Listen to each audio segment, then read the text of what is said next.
This video is to remind you how to integrate using U substitution and also how to integrate using integration by inspection, which could make some of your problems a little bit faster and quicker. All right, so the first thing I'm going to show you is how to integrate using U substitution. So the first thing you do is you figure out what's going to be your U. And your U comes from the more complicated part of your expression here. All right, so I'm going to set U equal to 9 minus 5x squared. Alrighty, now you can take the 15 out because it's a constant, or you can leave it in, it doesn't matter, it's gonna end up working out the same way no matter what. All right, now I'm going to differentiate U with respect to x.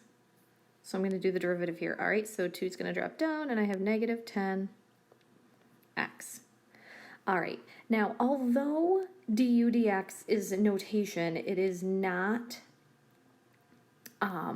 it's not actually a fraction. We're going to kind of treat it like it is so that I can get an expression that's equal to dx, all right? So it's gonna seemingly be like cross multiplication, although that works with fractions and proportions. All right, so I'm going to do du is equal to negative 10x dx. Now, if this 15x was actually instead negative 10x, then I would replace this whole piece up into that equation, or into that integral. All right, but it's not. So I am going to use, it almost seems like division, but it's really just the notation over negative 10x is equal to dx. You might remember from last year in pre-calculus, I called this the switcheroo, and that's when you switch the dx and the negative 10x. All right, so now I'm ready to replace. I'm ready to do the actual substitution. So I have the integral, and I have 15x over the square root of u, because remember I'm going to replace that with u. And then I've got dx is equal to du over negative 10x. Now I have to get rid of all of the x's before I can actually do any integration. So to do that, I can actually cross multiply here. So the x's are going to cross multiply away. And I'm going to cross cancel a 15 and a negative 10 to leave me with a 3 and a negative 2. So now I can simplify this a little bit. So I get negative 3 halves du's over here. And I'm just going to write this u with a negative exponent. All right, so now I'm ready to just integrate using power rule. So that is going to be our increase integral reciprocal. So I'm going to increase that exponent by 1 to get a positive 1/2. And then I am going to do the reciprocal of it. So that is going to be 2. So I'm going to multiply by 2. I can cross cancel. So I have negative 3u to the 1/2 plus c. And now I'm ready to substitute back in what u was. So negative 3, and I can either write 9 minus 5x squared to the 1/2, or I can put it all under a square root. 9 minus 5x squared, and then plus c on the outside. All right, and of course if this was a definite integral, you would then use the fundamental theorem of calculus right there once you get the antiderivative. All right, so moving to the next one. Sometimes it's easy to see the chain rule going on in something that you're going to integrate. So you can already see where numbers came from. This is called integration by inspection. It's really hard to explain, however, it's just one of those things that if you can see it, it can make everything a lot quicker to solve out. So looking at this problem, I've got velocity and I need to change it to position. So if I'm going from velocity to position, I am going to have, I'm going to integrate because I'm going back up. All right, so S of t is going to be equal to, all right, so now I'm going to integrate this guy.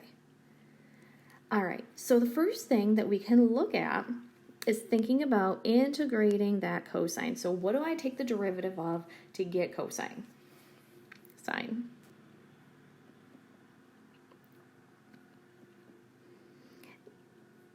Now, if you're constantly thinking about integrals as being the opposite or anti-derivatives, all right, then you would be thinking, okay, so I am going to integrate, I'm going to do the derivative of sine and I'm going to get cosine. And then I have to do the derivative of this inside part. And that's going to give me pi because pi is a constant here. Guys, pi is a constant always. All right, so if we look back in our original, I've already got pi there. That comes from the chain rule when I differentiate. All right, so all I need is the 5. And that's integration by inspection. I'm looking out and I'm seeing that I've got a pi.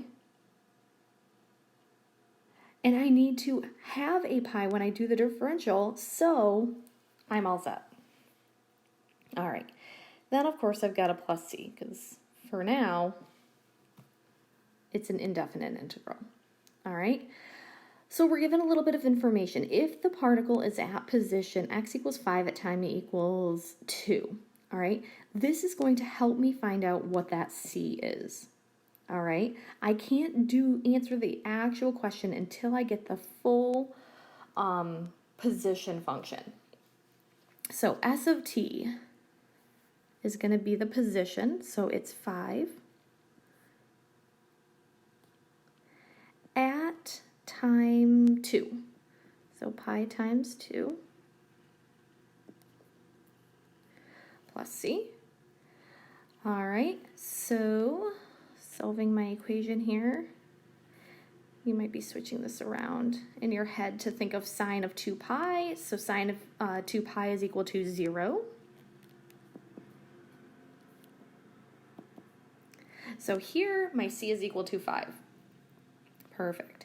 So S of t is equal to 5 sine of pi t plus, and now my c is equal to 5. Cool. Now I'm ready to actually answer the question. So S of 3 over 2 is equal to, all right, so now I'm going to plug this in for t, sine, I'm going to switch the order of this a little bit, and I'm going to have 3 pi over 2, just to make it look like something that I'm a little bit more used to solving. Sine of 3 pi over 2, so I'm thinking about the unit circle, the y value. It's going to be right here, so y value is equal to -1, so I have 5 times -1 plus 5. It's equal to -5 plus 5, which is equal to 0. So the position of the particle at time 3/2 is equal to 0. All right, so I hope that these questions in Near Delta Math give you a little bit of practice with both U substitution and integration by inspection to help you be a little bit more fluent when practicing and working with integrals. All right, good luck.